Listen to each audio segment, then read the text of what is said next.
এমন লাভ স্টোরির মুভি বলিউডে অনেক আছে, কিন্তু এই মুভিটা একটু আলাদা।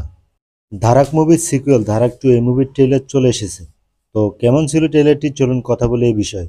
প্রথমে একটা প্রশ্ন চলে আসে, এই মুভিটা কি ধারাক মুভির মতো জনপ্রিয়তা পাবে? দেখুন, ধারাক এই মুভিটা এসেছিল 2018 সালে ধর্মা প্রোডাকশন থেকে। এই মুভিতে ছিল দুইজন ডেবিউটান, ঈশান খাট্টার ও জাহ্নবী কাপুর।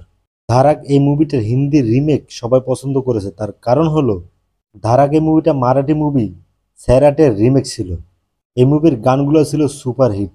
কিছুটা খোঁজখবর করার পর জানতে পারলাম ধারাক 2 এই মুভিটা 2018 সালে মালায়ালাম মুভি পেরিয়ারাম পেরিমাল এই মুভির অফিসিয়াল রিমেক। ধারাক 2 এই মুভিতে হিরোর চরিত্রে আছে সিদ্ধান্ত চতুর্বেদী অ্যান্ড তৃপ্তি ডিমরি। এই দুজনের ফ্রেশ জুটি দেখতে খুব ভালো লাগতেছে। এই দুজনের কেমিস্ট্রি বেশ ভালো লাগতেছে। এই দুজনের ইন্টেন্স লাভ স্টোরি কতদূর পর্যন্ত যায় সেটা তো মুভি দেখলে বোঝা যাবে। ট্রেলার দেখে যেটা বুঝলাম, হিরো হিরোইন এক কলেজে পড়ে।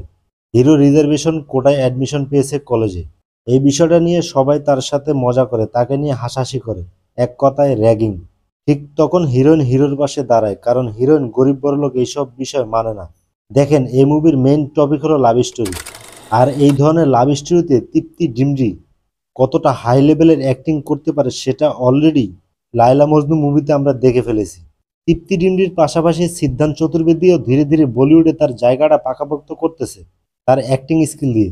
দেখেন, এই ধরনের সোশ্যাল ইস্যু মুভিগুলো দর্শকদের সাথে খুব তাড়াতাড়ি কানেক্ট করতে পারে। ধারাক পার্ট 1ও কিন্তু সোশ্যাল ইস্যু বেস মুভি ছিল। আমার ধারণা ধারাক 2 এই মুভিটা ইয়াংস্টার বা টিনেজারদের খুব ভালোভাবে কানেক্ট করতে পারবে, যদি প্রেজেন্টেশন ও স্টোরি ঠিকঠাক থাকে। আর অ্যাক্টিং অ্যাক্টিং নিয়ে কি বলবো, ট্রেলারের তৃপ্তি ও সিদ্ধান্ত এই দুজনের অ্যাক্টিং ছিল টপ নচ। মিউজিক ঠিকঠাক ছিল, তবে আমি টাইটেল সংটা শুনতে চাইবো, কারণ আমার খুব ভালো লাগছে। ট্রেলারে টুকটাক কমেডি আছে যেটা মোটামুটি লেগেছে, আমার দুই একটা ডায়লগও ভালো লাগছে। এই মুভিটা রিলিজ হবে অক্টোবরের 1 তারিখে। আপনারা যদি ট্রেলারটি দেখে থাকেন তাহলে কমেন্টে বলুন আপনাদের কেমন লাগলো। দেখা হবে পরের ভিডিওতে। আল্লাহ হাফেজ।